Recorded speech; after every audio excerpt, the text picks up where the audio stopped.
And Weaver's gone. You don't have me? You're you're gone. Uh-oh. Uh-oh. Sorry, folks. We have a technical difficulty happening right now.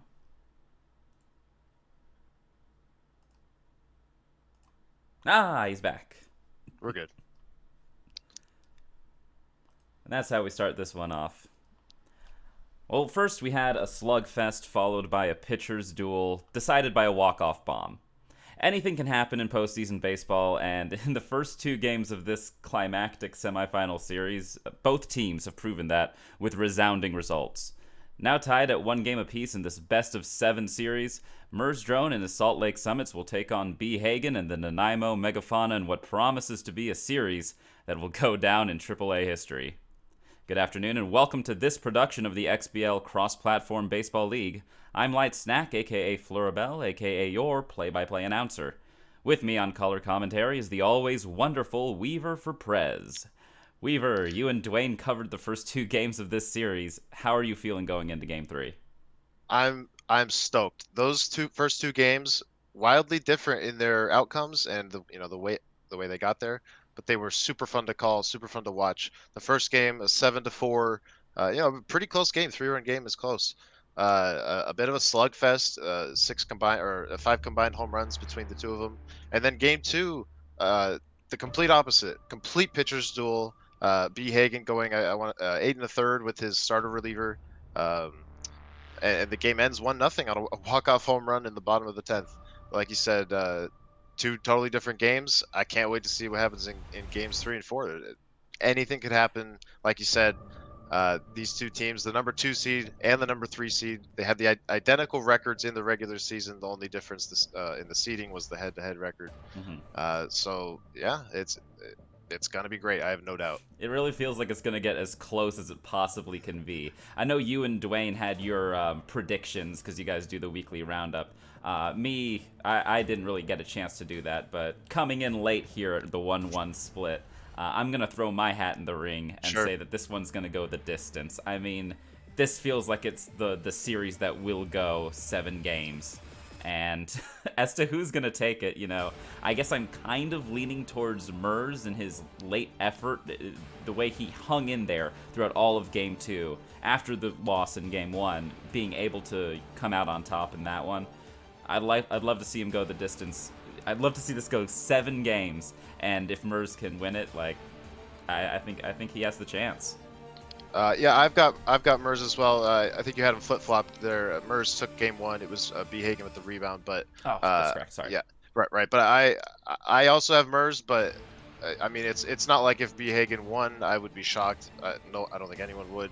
Uh, I don't think anyone would be shocked at either outcome. And like you said, 7 games. I also think it'll go 6 or 7. It's just the way those first two games played out. It was so evenly matched. It just like you said, it feels destined to be a long series, but no other way to find out than to check it out, call the game. Exactly. And one thing's for Yeah. sure, this series is not going to be 4 games. No sweep for either of these No. teams. Yeah. Tied Yeah. at Impossible now. Yeah. Yeah, at one apiece. So we'll see what happens here in Game 3 of the Nanaimo Megafauna taking on the Salt Lake Summits. It's B. Hagen versus merzdrone. Let's get right into it.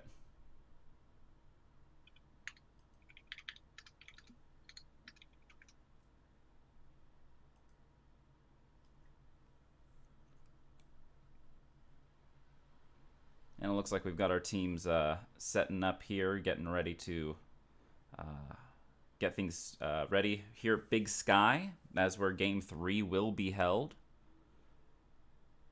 Yep. Merzdrone's home ballpark. I played. We always like to talk about park factors before games. The park factors here in Big Sky at 100% played into that game one decision.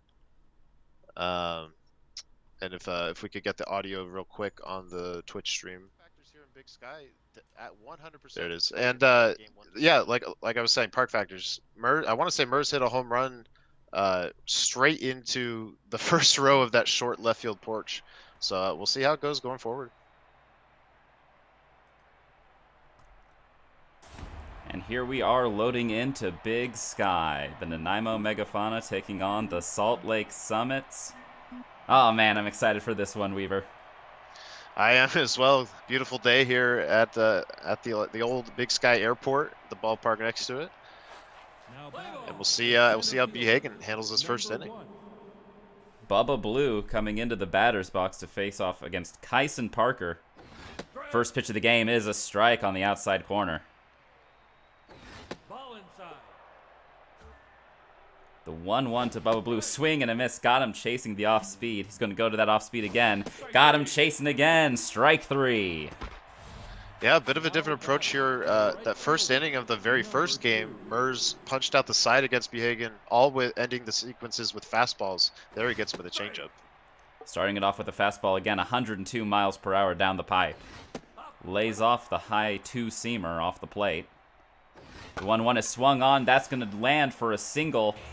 And the Megafauna are getting things started here in the top of the first. Good piece of hitting there from B Hagen, who surely was not happy with himself, only scoring 4 times in game 1 and then once in game 2. Granted, he won it. Look to him to look for a big response here. Check that out. That one is off of the second deck. Doesn't quite get up there, but who cares when you get a 2-run homer, 420. 420 blaze it, Weaver. Nice distance there for B Hagen from his number 3 batter, and he leads early. Wow. A big 2-run dinger in the top of the first for B Hagen, starting this game off more akin to game 1 than game 2, wouldn't you say? Yeah, the fireworks early here. It's a hitter's ballpark. Emerald Diamond is B Hagen's ballpark, which we will see after this. It's it's a bit more of a balanced park. No such thing here in this stadium. Homers for days. It's gonna keep happening. The payoff pitch is swung on and lined into center field.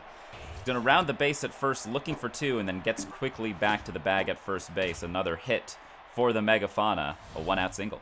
Now batting, the designated hitter, number 9. Britt Bride steps up into the batter's box. The runner on first and 1 out. Just off the plate for ball 1. The inside pitch is swung on, broken bat. Stinger has it in shallow left field for out number 2. Yeah, great action on that fastball, the saw off the bat. Anytime you get your opponent to break their bat, provided it's not on the ground for a little dribbler, it's usually a good result. The 1-0 right down the middle, taken all the way. Four-seamer catches the outside corner, 100 miles per hour for strike 2. The low changeup, swing and a miss, struck him out. We head to the bottom of the first, but B Hagen gets that crushing 2-run homer to give him that 2-run lead. Yeah, absolutely. Thumped that home run 420 feet, like you were saying. But a decent response from Merz there to get that those last 2 outs, the broken bat, and then the nasty K. He had 2 Ks in that inning on the low changeup. So that may be a theme going forward. We'll see if he continues that pitching approach, but for now it's time for Merz to bat. Swings at the first pitch, gets him on the off speed. Another breaking ball that time. Quick 0-2. Swing and a miss. Strike 3. B Hagen dealing early. Both teams, this is pretty close to that game 1 start. Trading strikeouts early. Granted, it's only 1 on the side of the Megafauna, but we'll see if Merz can switch up the approach here and not get gassed up again.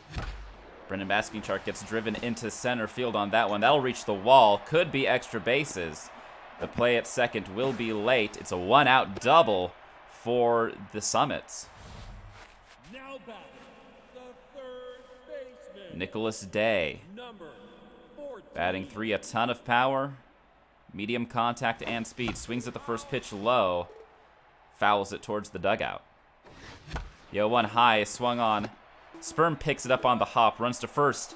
Now Merz thought that the ball was going to be caught, kept the runner at second, could have had third there.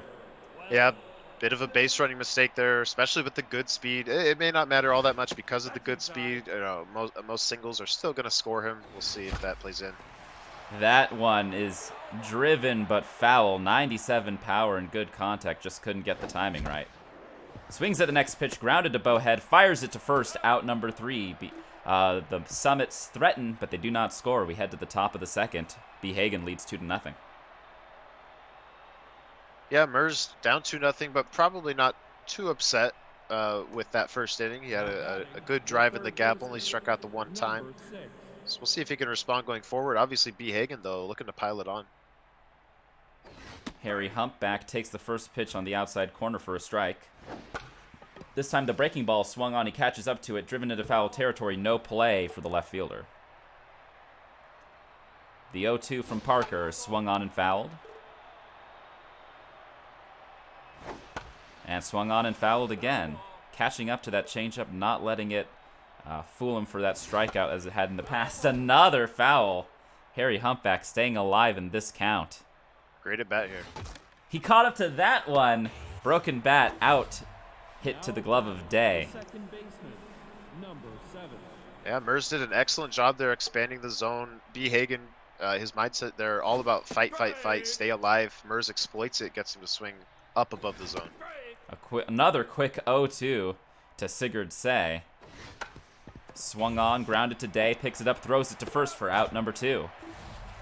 Now batting the left. And this is what you want to see if you're a Summits fan. You know, you gave up those 2 runs in the first, but now you want to come in, shut things down. Yeah, absolutely. With these starter relievers, the longer... Whoa, wow, nice catch there in right field. What a dive. A slide, Yeah. I should say.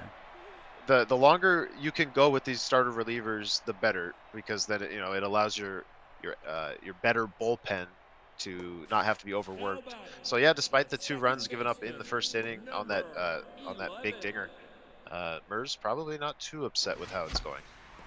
The first pitch is swung on into center field. Plenty of time for Blue to get under it and make the grab for out number 1. The first baseman. Number 22. Walker Cortez keeping in with the Summits theme. Big power. Second pitch, 90 power, but just missed the location. A high pop-up into shallow left field. Bowhead makes the grab for out number 2. That's probably one Merz wants back. Inside cutter that was in the zone. Yeah, like you said, he timed it well. He just missed it on the reticle, and it goes as the second out. Mislocation from the pitcher and a mislocation from the batter. Ugh. Hitters count for Jesse Birch. The 2-0. Takes that one, catches the outside corner. Doesn't miss it that time as it's hit back up the middle for a 2-out single. Yeah, great job by Merz there, sitting on the slow off-speed pitch. He rolled over on it in the first inning. He does not miss it there. Royal Smacks looking to get her home. That one is going to land in left field. Gray gets it back in to keep the runner at second base. But first and second with 2 outs here for merzdrone and the Summits. But Yeah, maybe a little 2-out action here, but it is going to be the RBI dud Booper. We'll see. Yeah, Cade Booper. The catcher, RBI dud, not the best stats. And they take an even bigger hit with that RBI dud coming into effect. Works the count to 1-1. Swings at the high pitch. Bowhead picks it up, throws it to first. Out number 3. Good job pitching under pressure there from B. Hagen. That could have, one missed pitch. Merz hits it in the gap and the game's tied, but no. B. Hagen says, or he slams the door. And now B. Hagen's looking to extend that lead with the top of his order batting. Bubba Blue. Taking on Kyson Parker. All velo, no junk, no accuracy. Gets that outside strike called. The 1-1 going inside with the cutter. He swings. Day picks it up, throws it to first. Out number 1. merzdrone maybe finding some holes in the Megafauna offense with that up and in pitch, both four-seamer and the cutter. You can see he's trying to get back to it right here, and B. Hagen took the bait. Maybe we'll see that more.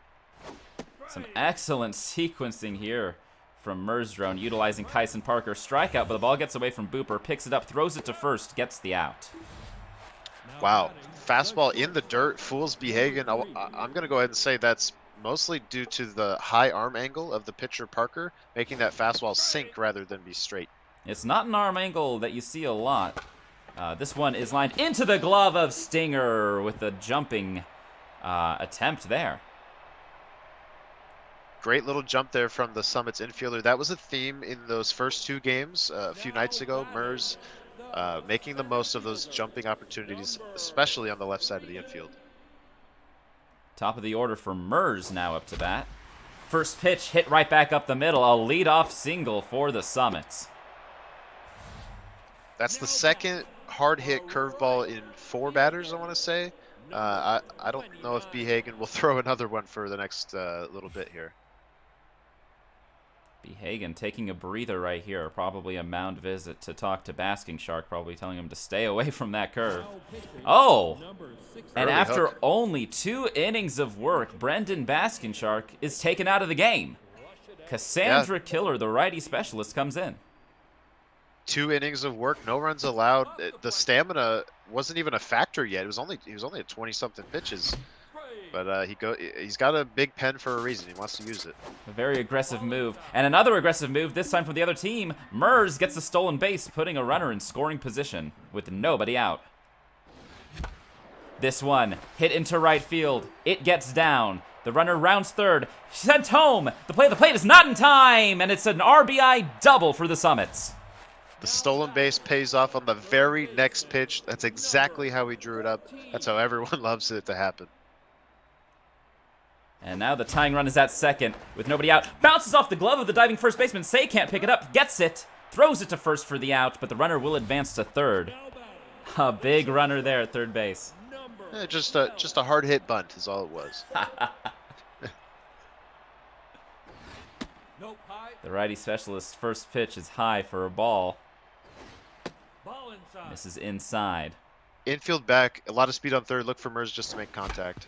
He makes contact, bounces off the glove of the pitcher. The runner stays at third, though. And the out is made at first base. Worst case scenario there. I said all he was looking to do was make contact. That's what he did. He just couldn't predict that it was going to bounce off the glove. A big opportunity here for the Summits. He wants to do something with it. It's hard hit off the glove of the diving second baseman. Can he make the play at first in time? No! And the tying run comes in to score. Wow, Megafauna infield defense allowing a run to score there. It was a tough play nonetheless. You know, you can't blame the second baseman too hard. But that was the theme here at Big Sky in Game 1, as this one should end the inning. Lifted into shallow center field. Center fielder comes in. Blue makes the grab for out number 3, but the Summits come in and tie the game up. And Weaver, B. Hagen's in his bullpen already. Yeah, he was ahead 2-0. In Game 2, he held Merz to 0 runs. He was kind of betting on himself that he could ride that lead all the way to the end of the game. And obviously, he is betting that he's going to expand that lead. But no lead anymore. The game's tied. Looking to answer right back. First pitch swinging, but it's going to be a ground out to start things off. The designated hitter, number 9. Britt Bride 0 for 1. The DH takes the first pitch strike at the knees. 100 miles per hour, but off the plate. B. Hagen doesn't offer. Offers at the changeup. A diving attempt from Stinger. He catches up with it. The throw to first is in time for out number 2. What a spectacular defensive play. I couldn't quite read the number. Did he throw a 99 from the hole? Yes, he did. That was a 99 power throw. Stinger again, another perfect 99. Didn't need it that time, but some great defense there from the Salt Lake Summits to keep this game tied.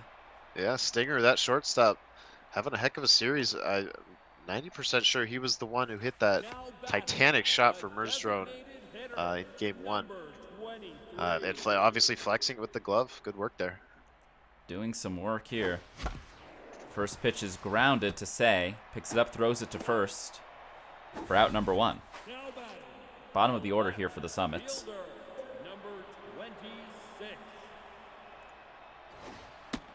I'm not sure if you noticed, but in the previous inning, there was a little bit where Cassandra Killer was tense. Good to see her out of that tense mojo for B. Hagen's sake. You do not want to be in your bullpen with your specialist reliever and have them tense, as this one is popped up foul for out number 2. The catcher, number 44. No RBI dud this time around for Cade Booper. Nobody on and 2 outs. Takes the first pitch for a strike, off speed. Switches to the heater right down the pipe. merzdrone could not pull the trigger. Yeah, seemingly unhappy with himself there. Another pitch in the zone, this time fouled into the dugout. The 0-2. In the zone, swung on right into the glove of Sigurd Say. We head to the top of the 5th, tied at 2 apiece. What did we say pregame? Close series, right? Halfway through this game, it's all tied. I'm a bit surprised though. Only 9 combined hits between the two of them so far. Close series, close game. And even their hits are pretty close together. That one catches the outside corner for a strike. The 1-1 to Harry Humpback, taken inside. It's the bottom of the order as well for the Megafauna. They seem to be mirroring each other in these lineups. The 2-2. Swing and a miss. Got him with the low change. Merz possibly starting. I don't want to full commit and say, oh, he's got it figured out, but he's finding some sequencing that seems to be neutralizing B. Hagen. Maybe this is something he found earlier in the season. Remember, he swept B. Hagen, early on in the season. That one, though, the outside corner is swung on and drilled right back up the middle for a 1-out single. Some good contact and good power there.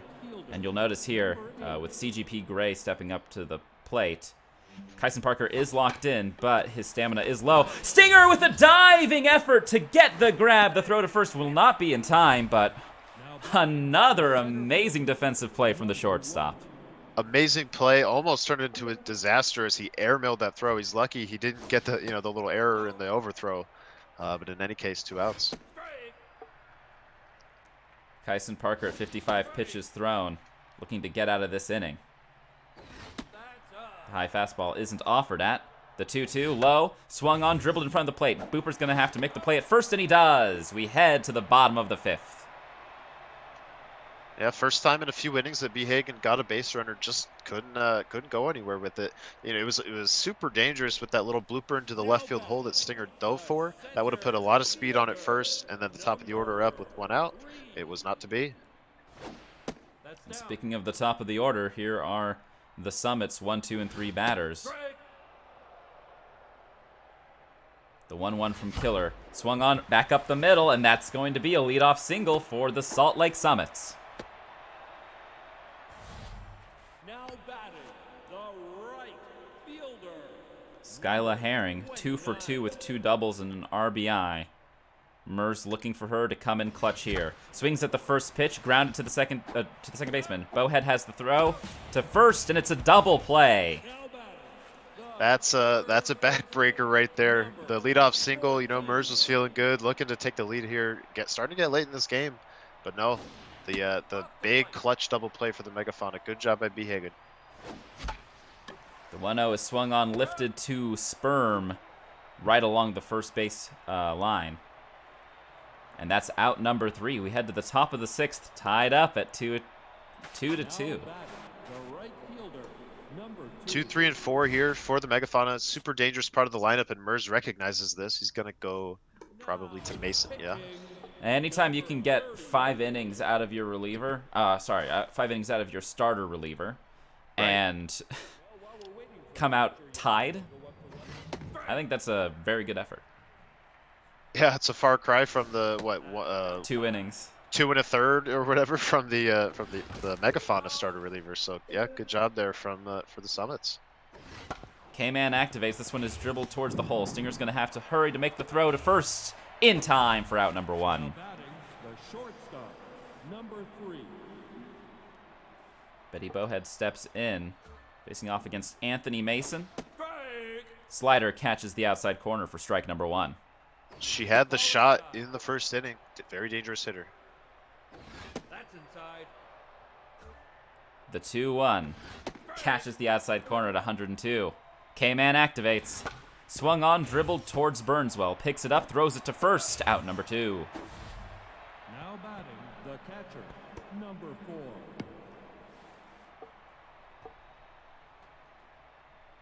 Frederick Finn batting cleanup. Swings at the first pitch.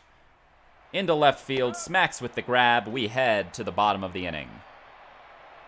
Expert work there out of the pen. Anthony Mason carving up the 3, you could argue the 3 best hitters in this Megafauna lineup. It's only going to get easier next inning for Mason. Granted, it's only a matter of time until B. Hagen starts timing some of these pitches. But one of these 2 players is going to have to break out at some point. Stinger is 0 for 2. The 2-1 from Killer is driven towards the gap in left field. That's going to get down for a leadoff hit for the Summits. We'll see if they can make something happen with this one this time around. You know that double play previously is in Merz's mind right now. I think no chance he swings at the first pitch here. He wants to draw this at bat out. Burnswell's 1 for 2 with an RBI. Takes the first pitch off the plate.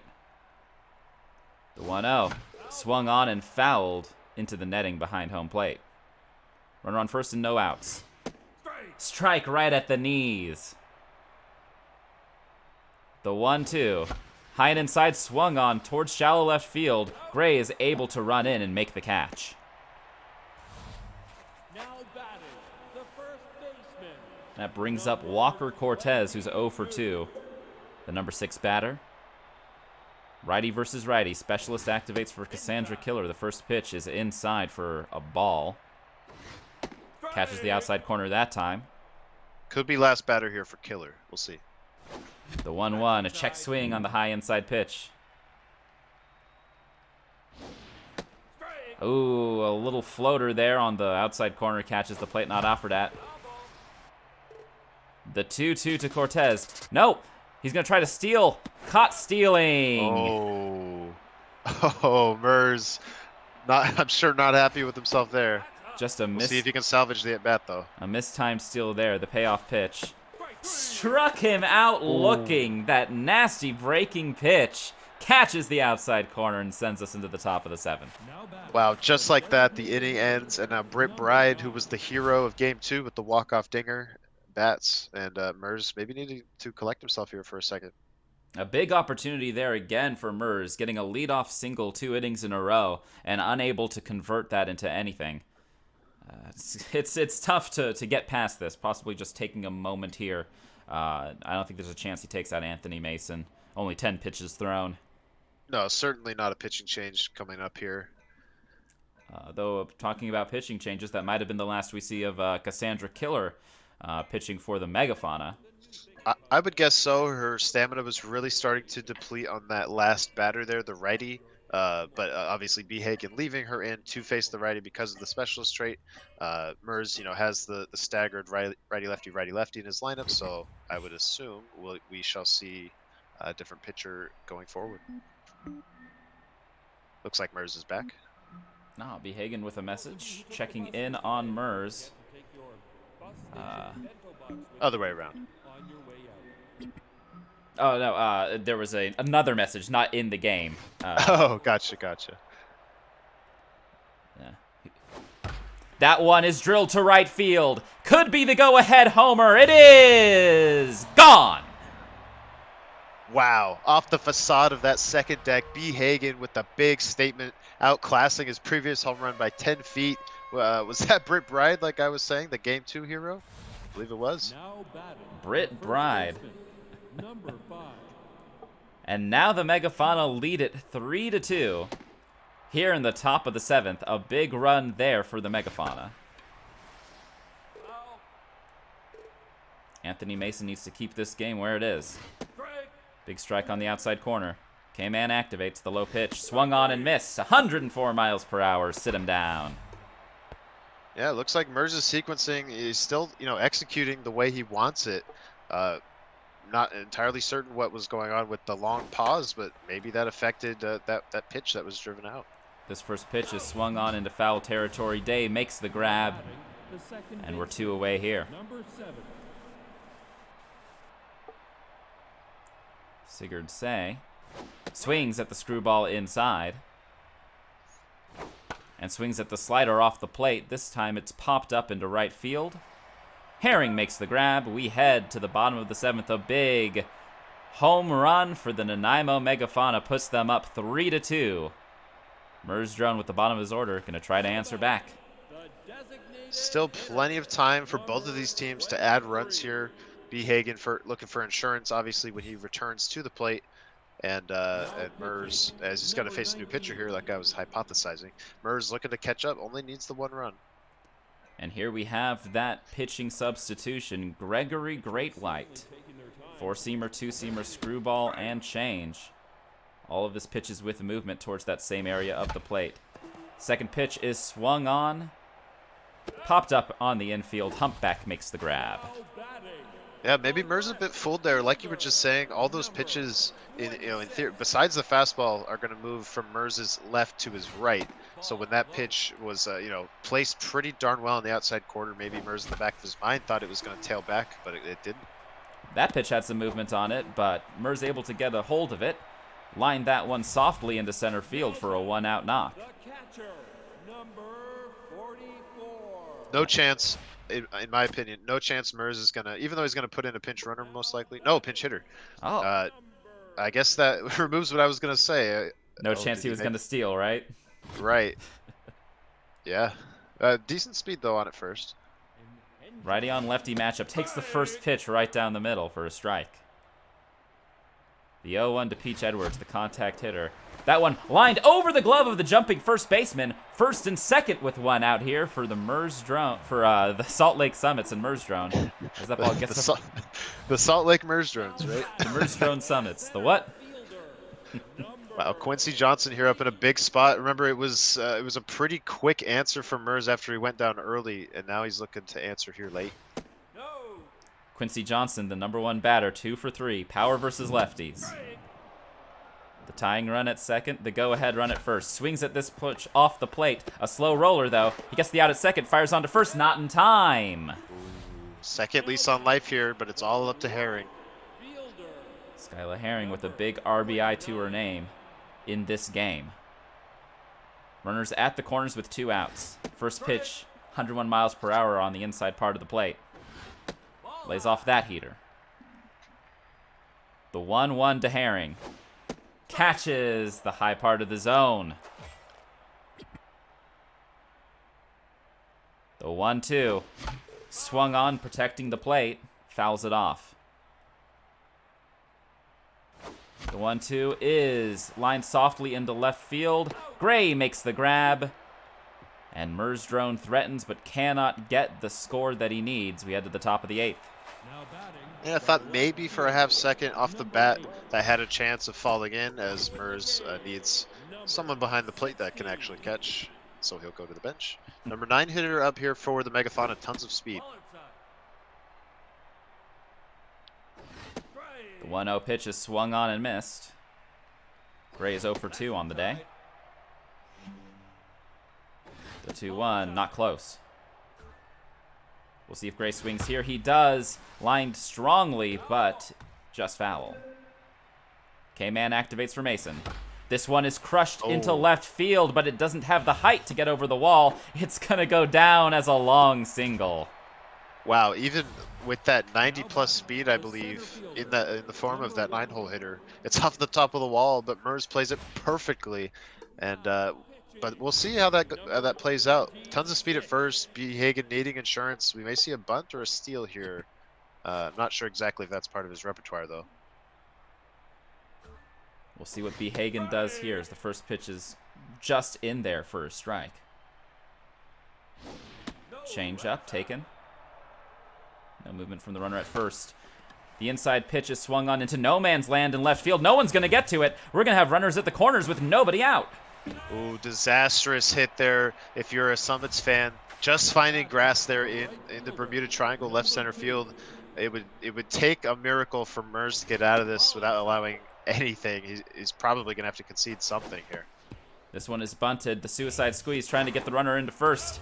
He does get thrown out at first, but the runner from third comes in to score, making it a 4-2 ball game. Huge insurance run there. The importance of that cannot be overstated. That one is lined hard, right back up the middle, but Burnswell able to dive, keeping it from getting into the outfield, and the throw at first is in time for out number 2. That's a crazy break in Merz's favor. If B. Hagen doesn't have a runner on second, that second baseman is not in range to catch that. That goes against B. Hagen, obviously. Somehow I don't think B. Hagen is complaining much having that extra insurance run and still has a runner on third with 2 outs. He's going to try to bring him home, but this one is swung on into the glove of Burnswell for out number 3. Now if you're B. Hagen, you can be a little upset. All right, first and third with no outs there for the Megafauna. They only scored the one time. honestly, you could say both teams are okay with this. Obviously, Merz would have liked to allow nothing, but to only allow the one run is pretty good. Yeah, when you get into a situation like that, runners at the corners and nobody out, coming away with only one run allowed. Like you said, both players should be happy with this. Could, But yeah. we'll see if Yeah. Merz can turn that into positive momentum on offense as he chases after the first pitch. And it becomes, what is it for Merz? A leadoff single. Yeah, leadoff single. And again, he's just looking not to dribble one to an infielder. We'll see what the cleanup batter can do. John Stinger. Good contact versus lefties. Takes that one on the outside corner for a strike. Swings at the high pitch and drives it into the stands, foul. Big pitch here. The 1-2 struck him out looking. Couldn't pull the trigger on that 100-mile-per-hour heater. Perfect pitch there to freeze him. The sub arm angle delivery is just downright foolish. Swings at that one, but bounces off the glove of the pitcher, so they aren't able to get two. Runner at second with 2 outs for the tense Walker Cortez.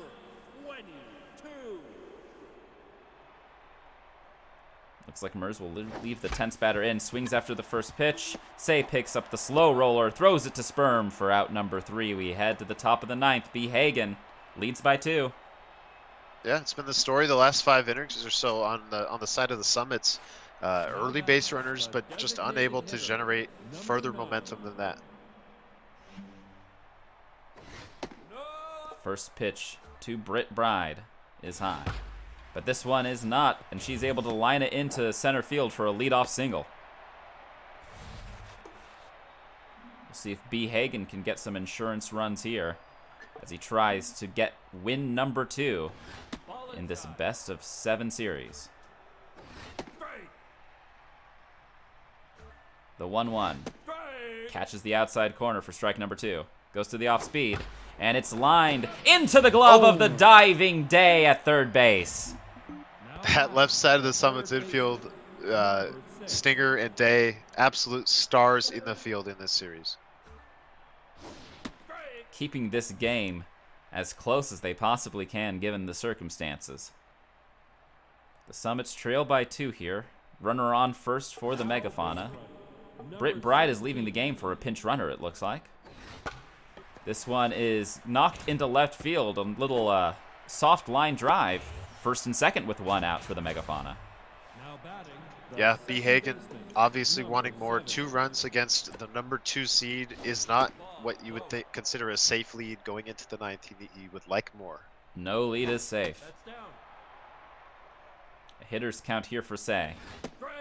Ooh, a good strike thrown there by Merz. The 3-1. Inside strike. Grounded to Burnswell. Throws to second for 1. On to first. Negative 99 accuracy, Wow. but the throw is there to turn 2, and we head to the bottom of the 9th. We'll see if Merz can take the momentum there. Yeah, possibly just maybe a visual glitch there. I don't think I've ever seen a negative 99 not sail into the stands, so unclear exactly what was going down there. But yeah, time for Merz to bear down and get some base runners. B. Hagen leaving Gregory Greatwhite in to start off the bottom of the 9th. Facing off against the bottom of the order. The 1-2 to Birch. Inside pitch swung on, lined into the glove of Say for out number 1. Now batting, the left fielder, number 26. Royal Smacks, despite being the number 8 batter, is 2 for 3 with 2 singles. Swings after the first pitch, just foul down the third base line. The 0-1 is swung on into shallow right field. Wright is able to run in and make the grab for out number 2. The Megafauna are 1 out away from taking Game 3 of this series.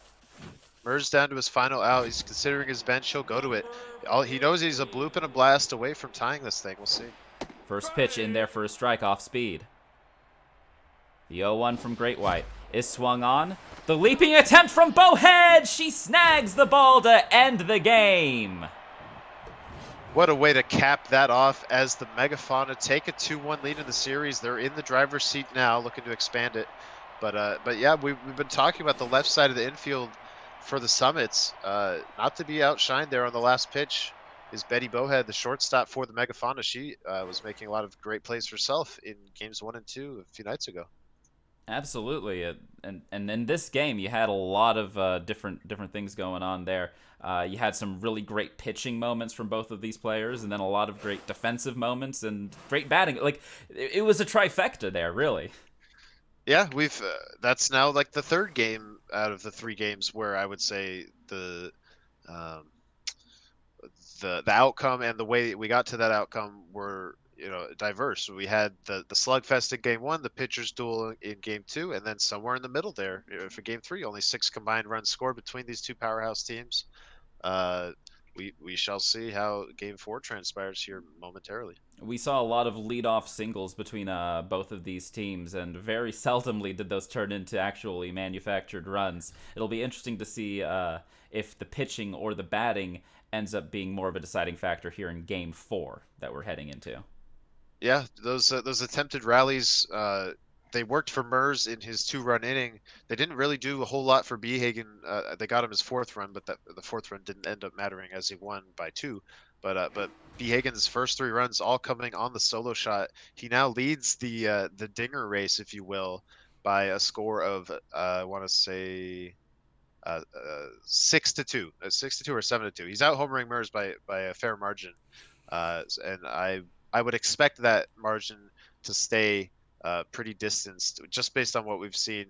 It looks like Merz trying to rely more on the small ball rallies, whereas Behagen swinging for the fences every time up.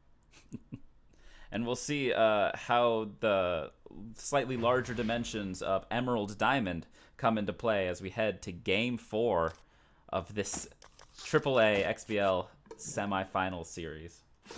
Yeah, the dimensions in Game 2, the Emerald Diamond game that was played, they didn't play in a whole lot, in my opinion. Obviously, I can't say that because the home run that Behagen hit to walk it off landed in the first or second row of the short porch in left field. But until that moment, there wasn't a whole lot of balls that would have been out in any other stadium. It was pretty fair all around. Here we are at Emerald Diamond at night. Quincy Johnson will be leading things off here for the Salt Lake Summits, trying to even this series back up at 2 games apiece. First pitch is swung on, just foul down the third base line. Martin Mink on the mound. Second pitch, Say with the jumping effort to make the grab for out number 1. Wow. Wow. Wow. The defense, infield defense, both teams has been tight, notwithstanding the first or that 2-run inning that Merz had last game where the Megafauna second baseman couldn't catch the ball. But yeah, nonetheless, great catch. I hear that league officials are investigating Sigursay's shoes to see if flubber was applied. Mink is a K-dud. The number 4 pitchers, I'm assuming, for both of these teams, taking the mound in this Game 4. This one is sailed into left field. Plenty of time for Gray to get under it to make the catch for out number 2. This is a very, very interesting test for merzdrone. He was completely shut down by Ben Beardsbeek, the number 2 starter for the Megafauna, as this is going to be a 1-2-3 inning. Beardsbeek and then the number 4 pitcher here, all junk, and then no velo, no not no, but Very minimum. low, yeah. Right, minimum velocity, minimum accuracy. It completely fooled Merz in Game 2, and then we've got the same thing here, granted to a slightly lesser extent because of the K-dud. And when you're going back and forth between high velo and no velo, it can really shake you up. Your timings, you're adjusting for different things, right? It can completely mess you up. Outside of the tiny handful of this game's elite hitters who can adapt on the fly, it can be very tough. Behagen not swinging the bat at all in that first at-bat. He gets the lead-off walk against Luna Moore. First pitch there, catches the outside corner for a strike. Pickoff attempt safe at first. Bit of an errant throw there from the pitcher. A lot of speed on the bag at first. Gonna do a pitch out here on the 0-2. No movement from the runner at first. Staying with the heater. Right into the glove of Moore. She throws to second for 1. She goes to first. The double play. Wow, great outcome there, obviously, for the Summits. No bobble on the mound from Moore, and it turns into a double play. And I also thought it was kind of interesting, as this is going to end the inning here. I thought it was interesting that Merz went with the pitch out. Yeah, yes, there was all that speed on first, but I can't recall B. Hagen in this series even attempting a stolen base. Might have just been a mental thing, seeing that high amount of speed on the bag at first, not wanting that leadoff runner to get into scoring position. Absolutely. The 1-0 to Stinger is swung on. That could get down, and it will, for a leadoff single here for the Salt Lake Summits. I think I'm seeing the right adjustment here from Merz since that Game 2 defeat where he was shut down by the high junk, low velocity. He's not power swinging. This is something I do myself when the velocity gets changed up and it's starting to fool me. He abandons the timing mechanism and just goes for the contact here. So we'll see if he can turn that into runs. We'll see if it pays off here as he gets into a 2-2 count. K-Dud activates for Martin Mink. Super low velo, swings at it anyway. A diving attempt from the first baseman. The ball pops into Say's glove, makes the throw to first for out number 1, but the runner advances to second. That's the second time this afternoon that the right side of the Megafauna infield has combined their efforts just to get the one out at first. It's pretty funny. You don't see that a whole lot. A big out nonetheless. This one is grounded to Humpback. The runner at second is going to try to get to third, and he will. A fake back to second as the ball is thrown to first for out number 2. We've got a runner at third for Jesse Birch. Good job there for Merz, turning nothing into something. You like to see that. Some pretty good heads-up base running there from the Summits. Birch trying to give the Summits an early lead here, but she won't be able to. This one is grounded to Say, throws it to first for out number 3.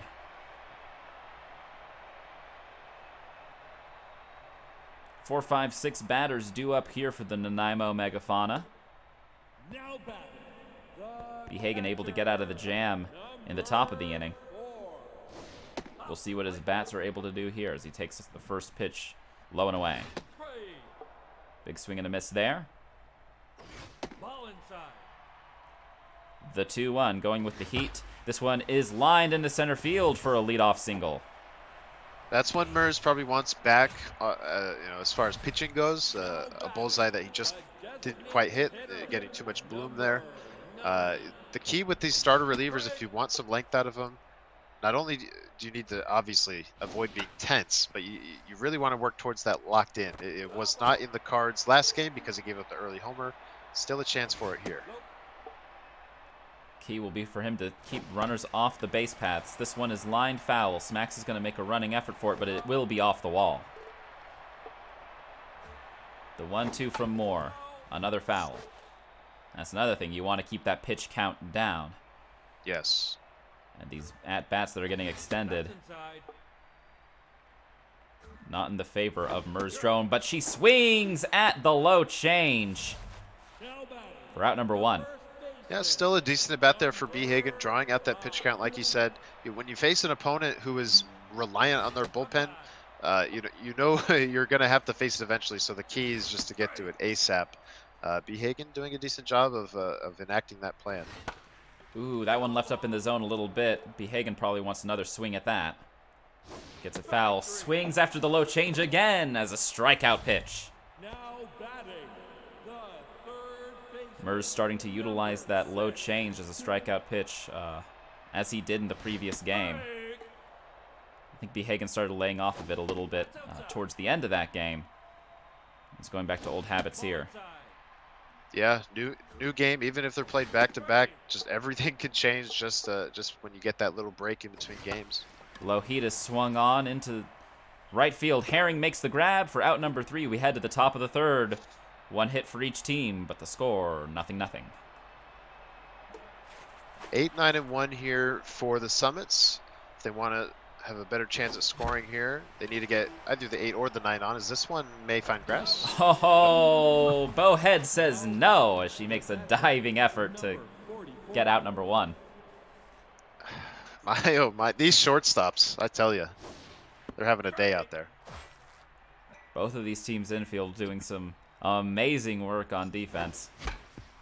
That one is grounded. More action for Bowhead. She picks it up, throws it to first for out number 2. Now batting, the center fielder. Quincy Johnson, top of the order here for the Summits with 2 outs.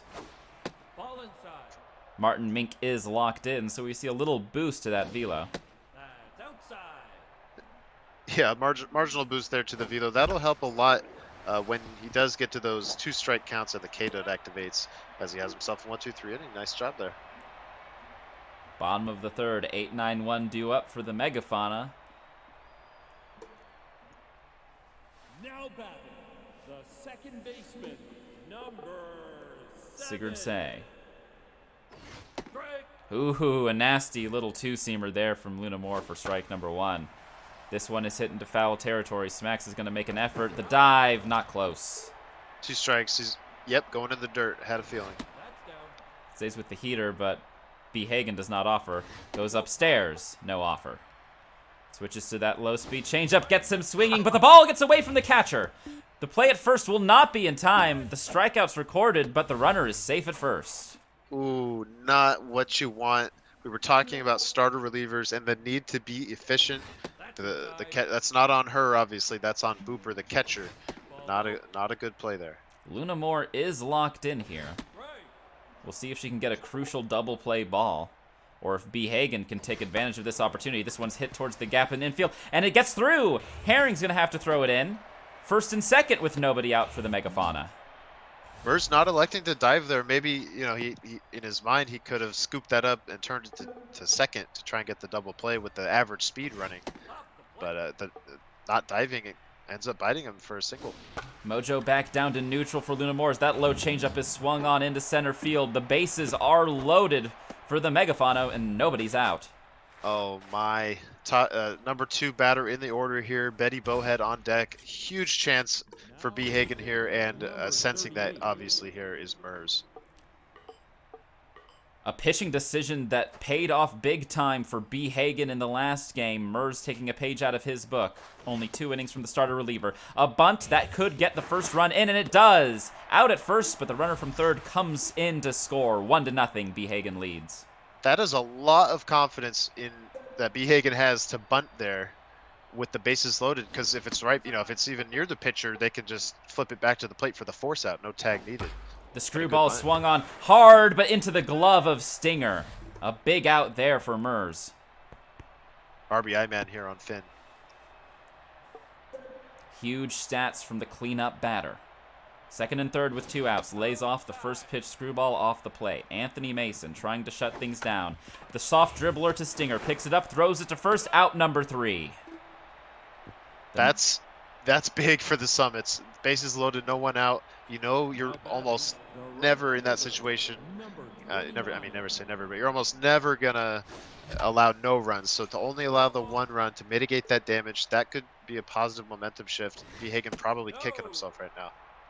Merz, that's twice so far today that we've seen him, as this one is lined into center field. Should be an easy play for Blue. He makes the grab. But Merz being in those tense situations with a lot of runners on and no outs, and is able to only give up the 1. Yeah, it's a great quality to have in the XBL playoffs, or I mean, it's a great quality to have in real life baseball as well. But yeah, only a 1-0 game, however, as the Megafauna took the lead last inning. Quick 2 outs here. John Stinger, the cleanup batter. And 1 run is just, 1 run. Merz looking to tie things up with a swing of the bat, possibly. Mink still locked in on the mound. The 0-2 to John Stinger. Strike 3 looking. Merz just could not pull the trigger there on any of those 3 pitches that, honestly, for me, well over the plate. It's the super low, and I mean super low velo of the pitcher, Mink. It's just not something that, Merz or anyone really in this league is comfortable against. Yeah. Because, there's not enough reps against it because everyone favors the velocity. Up in XBL, there's only one guy who does it. That's Ted Danson. But B. Hagen here putting on a show. B. Hagen taps that one right in front of home plate for out number 1. Slider not close. The 1-0 to Sal Sperm. Again, not close. Merz pitching quickly, and it's not going to his favor right now. The 3-0 to Sperm, taken for a strike. Going with the heater again on the outside corner, catches it. Works back into a count, full count. K-Man activates. Swung on, back up the middle for a 1-out single for the Megafauna. Those are the at-bats that hurt. When you fall behind 3-0, you're afraid of walking them, so you make two borderline perfect pitches to get back in the count, and then the full count pitch is deposited into center field. Those don't feel good. Screwball over the plate. That's going to get ripped up the middle for another hit. First and second with 1 out for the Megafauna. Now batting, the Sigurd Say, 0 for 1 in this game. 7. Looking to come in big.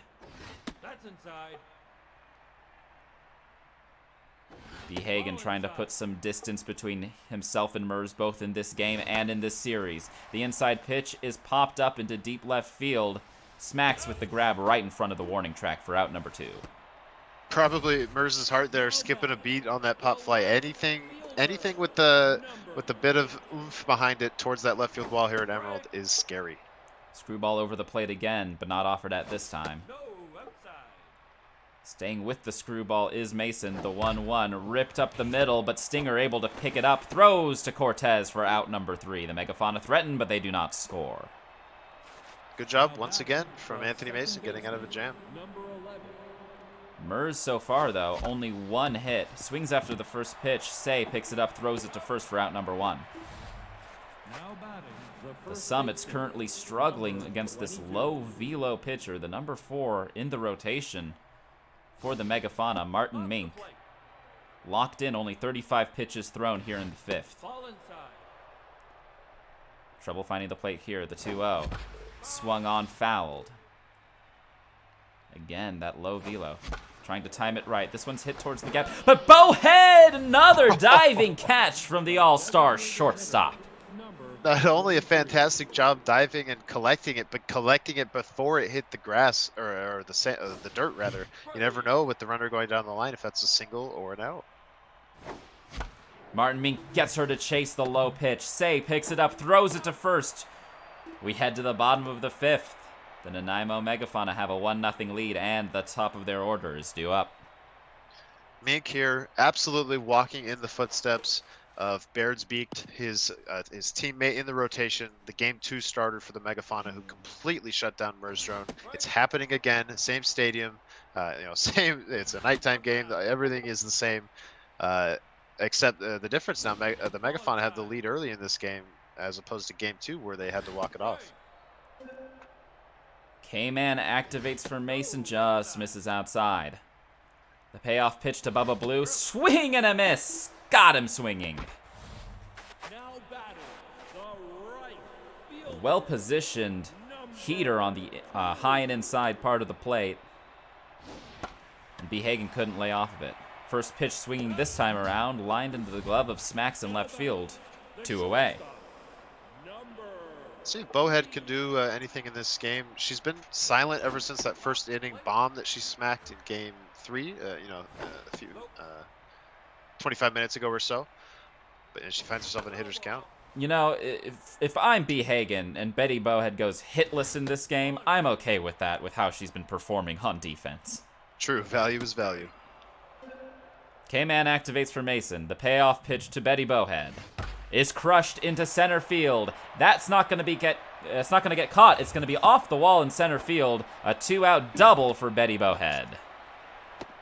Right on cue. All I had to do was be a little bit critical, and she shuts me up. Great hit there from B. Hagen. And just in time, too, for Frederick Finn, the RBI man coming up, gets a boost to his stats with the runner in scoring position. And a lot of speed. This one lined over the head of the jumping shortstop and the diving Smacks. A run will come in to score. Back-to-back doubles makes it a 2-0 game here. Megafauna leading. I've got to imagine Merz is probably not happy with himself. I was going to make a comment before that batter that he should have taken out Mason, as he does here, but maybe just a bit too late. First pitch swinging from B. Hagen. Pop-up foul, Day has it, but some 2-out magic for the Megafauna gets them an extra insurance run. They lead 2-0. Number 26. If you're B. Hagen, you're feeling juicy right now. Absolutely dealing with this low velocity starter that completely fooled Merz in game 2. And even if it doesn't, if it starts to go, south for this pitcher, he's got an excellent pen like we've seen in all the other games. bhagen has Merz chasing a lot of early pitches here, keeping Mink's pitch count relatively low. But you're going to notice as we start getting up into the 50s, that stamina is going to start deteriorating quickly. Working the count here is Merz, the 3-1. Just high, and a 1-out walk for the Summits brings up the top of the order. That's what you want to see going forward if you're rooting for merzdrone. It hasn't really been apparent in this series, or at least today, this afternoon. The patience, we're going to go to Cassandra Killer here. I was not expecting that. 5 innings of work for Martin Mink. Merz has some velo to work with, and as you can see, charging up that power swing here. But chases after a high and inside pitch, popped up foul, humpback with the catch. Now batting, the right fielder, number 29. The righty specialist working against Skyla Herring. 2 outs and a runner on first here for the Summits. Lays off that pitch, 102 miles per hour. This one is blooped into left field. That's going to get down. First and second with 2 outs here for merzdrone and the Salt Lake Summits. We'll see if Nicholas Day can make this righty specialist pay. Starting to get some flashbacks to the Tampa Bay Rays taking out Blake Snell in the last World Series, in the MLB. Well, it's going to take another hit or two here from Merz to make that come true, though. Oh, he had a pitch to swing at, just missed the reticle on that one. The 0-2 lays off outside. First and second with 2 outs. The 1-2 is swung on. That's going to get grass in right field. Not deep enough to score the runner rounding third, who makes a big turn. But the bases are now loaded for John Stinger. Oh, my. Huge at bat here for the Summits. You can tell Merz just feeling a hair better, facing a more traditional, quote-unquote traditional pitcher here in the XBL AAA. We'll see what he can do. That one piped down the middle, 102. The 1-1 stays with the heater, this time low and inside, catches the strike zone. The 1-2 lays off of it high. The 2-2 to Stinger.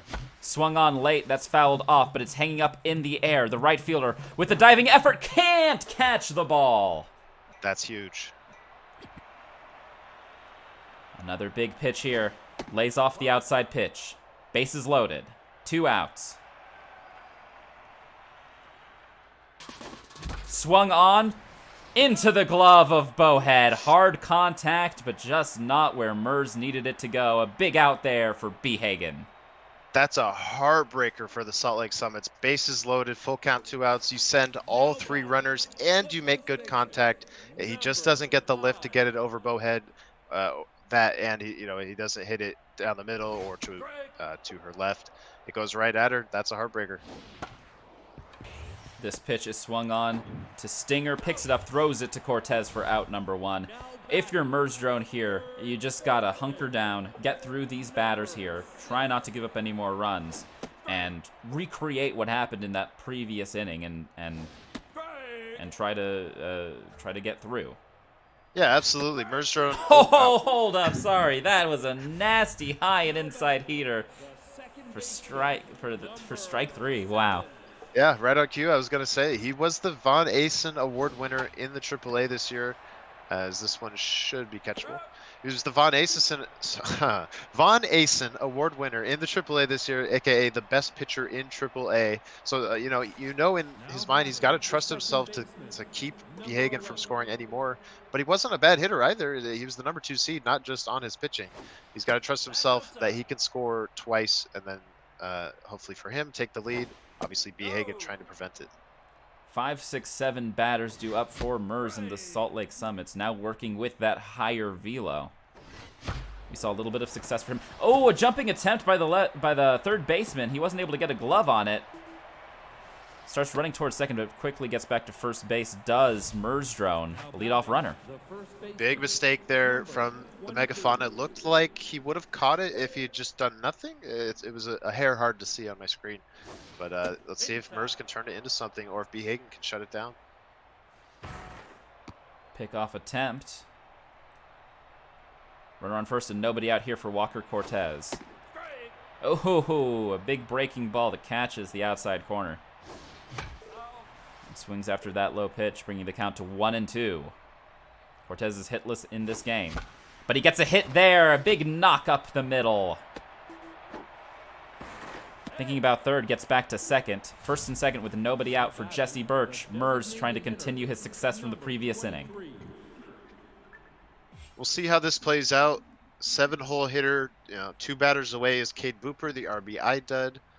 We'll see if Merz, obviously he's going to hit here with Birch.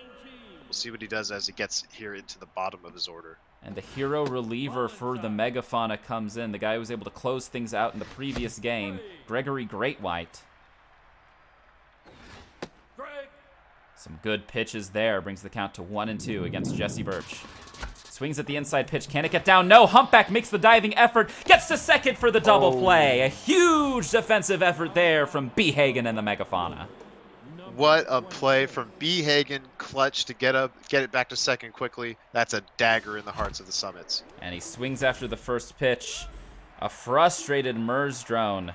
Unable to convert big opportunities 2 innings in a row. And B. Hagen able to slam the door each time. That pressure just cooking up every single inning for both these teams. The last thing Merzdrone wants is to fall behind in this series 3-1. And obviously B. Hagen looking for it. B. Hagen not swinging the bat there. And Merz is able to ring him up. Some great pitches there from the Summits. Tristan Washington is locked in. This one is dribbled towards Burnswell. Throws it to first for out number 2. And here in this late ball game, Merz so far has been able to pretty much mow down the B. Hagen batter, the Megafauna batters from B. Hagen. Yeah, it's been a bit of an echo ever since the mid part of the first game. Both of these guys pitching very well. Couldn't catch up with the heater right down the middle. Swings at the changeup. Washington able to pick that one off the ground. Throws it to first for out number 3. Another 3-up, 3-down inning for the reliever. Top of the 8th inning. Cade Booper, the number 9 batter, leading things off here against Gregory Greatwhite, who's trying to keep the game where it is. The first pitch is skied into center field. Blue makes the grab for out number 1. Now batting, the center fielder. Obviously not what Merz wanted to start the inning off there. He would have liked to get Booper on base, probably pinch run for him for the top of his order, but he'll have to start with the top of his order with 1 out. Quincy Johnson likely needs a hit here to avoid going tense. He hammers this one, but into right field, into the glove of right for out number 2. Number 29. 2 outs and nobody on here for Skyla Herring here in the top of the 8th. Gregory Greatwhite. 1 2/3 innings pitched, no hits allowed. Big swing and a miss at the high heat. The 1-1 over the plate, swung on, just foul. That one looked like it might have caught a piece of bag, but the umpire says no. The 1-2 inside pitch. Bowhead with another hopping catch. Another great defensive effort from the shortstop. I'm not sure who I would say has been the MVP of the Megafauna thus far. Either Bowhead with her heroics in the field plus the home run, or Britt Bride with her walk-off home run plus the home run in Game 3. It's just been a show. Betty Bowhead hits one to short. Stinger able to make a nice little catch of his own. Specialist activates for Tristan Washington. This one dribbled up the middle. Stinger with the play. Makes the throw to first for out number 2. Too quickly away here in the bottom of the 8th inning. Britt Bride is 0 for 3.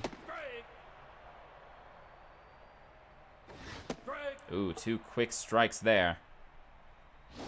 Lays off of the low change. The 1-2 to Britt Bride. Swing and a miss. Got her swinging at the low heat. You can see Merz working very quickly there. He is eager. He is hungry to try and have a heroic 9th inning here. Let's see if he can do it, or if B. Hagen's about to take a 3-1 lead. He just wants to get off the mound and back up to bat. And he gets what he needs. 3, 4, 5 batters. Swings at the first pitch, not even close. Humpback picks it up, throws it to first for out number 1. We'll see how much longer Gregory Great White stays in here, and if he is locked in for the Megafauna, he is. Trying to close things out here yet again. No, outside. Good contact versus lefties for John Stinger. Outside.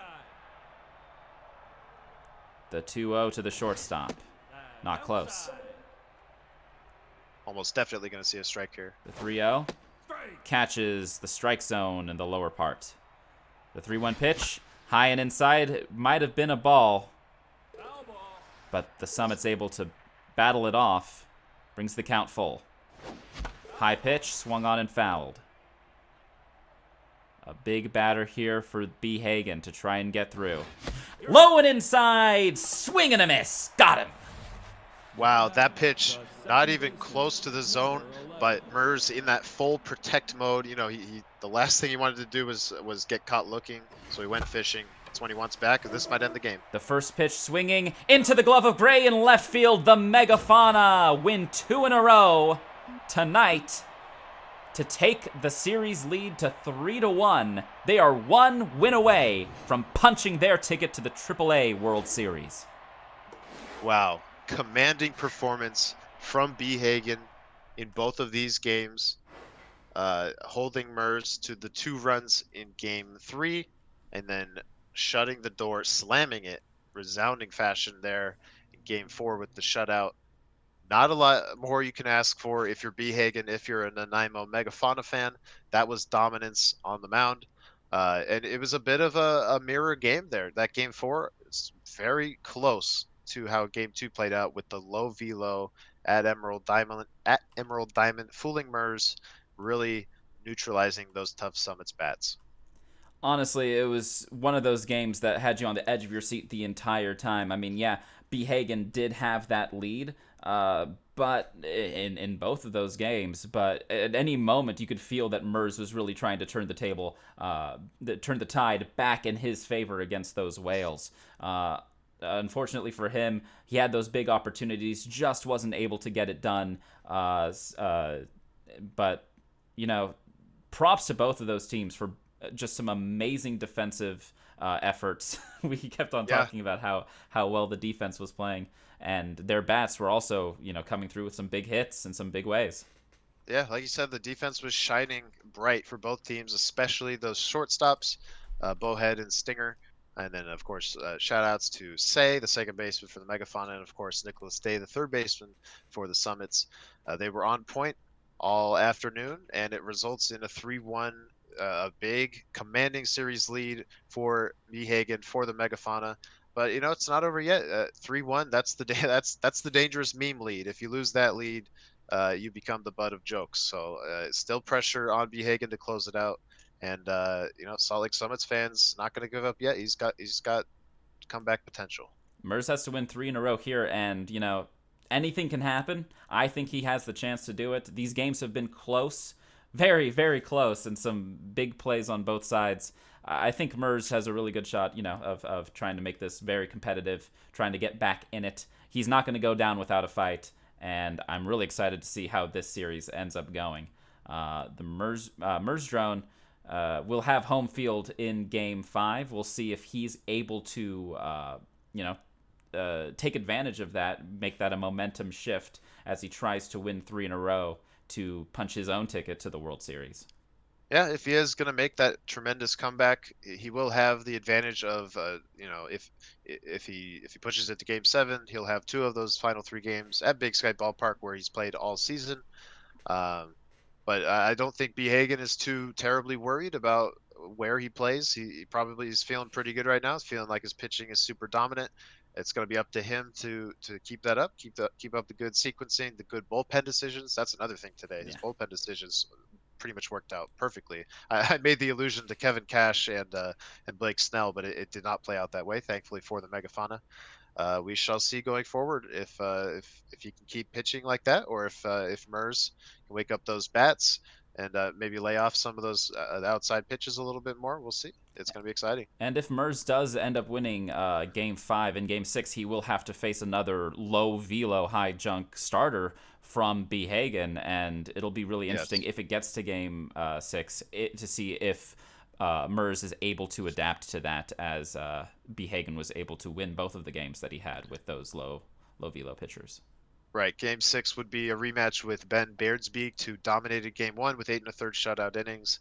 But if Merz can win Game 5, solve that test in Game 6, he'll be back at home at Big Sky for a potential Game 7, against a starter. Again, the starter narrative is, I almost want to say it's overrated because they're starter relievers and they don't hang in there that long. But that's demonstrably not true because Ben Beardsbeek did Game 2 through almost the entire game and shut down merzdrone. So yeah, we're just gonna have to wait and see. These two, I had some inside information before we started here. These two are gonna resume same time tomorrow, so we'll have to check that out. So tune in here at 2 p.m. Pacific, 5 p.m. Eastern on Sunday, December 13th, and we will have the conclusion of this series, the AAA semifinals, to see who between the Salt Lake Summits and the Nanaimo Megafauna make it to the AAA World Series. Yeah, can't wait. Can't wait to see who our first finalist is. It's gonna be a little bit before we know who they play. It'll either be Jam Paladin or Pizza Volcano or Corruptions. Remember, Pizza Volcano and Corruptions still have to finish their quarterfinal, and then the winner of that will play Jam Paladin, and the winner of that will meet one of these two guys. So should be fun. Whoever ends up playing the remaining AAA games, you gotta be excited for them. Like, you're just saying these names, and already Yeah. I can't wait for these games to be played. And that's going to be all of the things for AAA. But first, tonight, we are not done with Super Mega Baseball action, we are are not. we, Weaver? We are not done. Everyone, you've got about 90 minutes to chill, to get your coffee, get your popcorn, whatever it is, because it is going down at 5 o'clock Pacific, 8 p.m. Eastern. I have the time correct. Is that right? Yes, 5 p.m. Yes. Pacific, 8 p.m. Yeah. Eastern. You, Light Snack, aka Flurbell, aka your play-by-play announcer, you are taking on the great Ashnod's coupon, Smashnod, Bashnod, Crashnod, I don't care what you call him. He's one of the world's best Super Mega Baseball players, as are you. And it's going to be an epic series. I predicted in our weekly roundup it was going to go 7. I know Dwayne had other ideas. We'll let that simmer. But yeah, it should be fun. Can I throw my hat in the ring for Ashnod and 4? I mean, let's put it this way. One of us has the all-time XBL record for home runs hit in a season, and let me give you a hint: it's not this guy. It's not me. Oh, hey, that may be true, but I'm pretty confident it's gonna be fun. I know you're gonna have fun with it regardless. Oh, definitely. Yeah. So yeah, everyone stay tuned. That's coming up in 90 minutes or so. Dwayne and I will be on the call. I'm really excited for it. I'll be watching that on, obviously not while I'm playing, but in the future. And I hope that everybody here is able to tune in for that. And if not, you're able to do what I do and watch the VOD after the game. All of our videos are archived here on Twitch as well as on YouTube. So go ahead and watch those if you want to get caught up before the big games happen tonight. Like you said, 90 minutes. I'm so excited. Can't wait for it. Yeah. Any parting words, Weaver? Just good luck to you, Light Snack, and big congratulations. Well, a tempered congratulations to B. Hagen. He does have a commanding 3-1 lead, but he still has to close it out. And obviously props to merzdrone for the fight. He's a gritty player. He's not going to go down quietly in the rest of this series. Can't wait for that to conclude tomorrow. And I can't wait to call these XBL games here in the evening tonight. So yeah, we'll see you guys in a little bit. See you all in a little bit. This has been a production of the Cross-Platform Baseball League. Love you all. Hope you're staying safe and healthy out there, and we will see you all next time. Thank you for watching.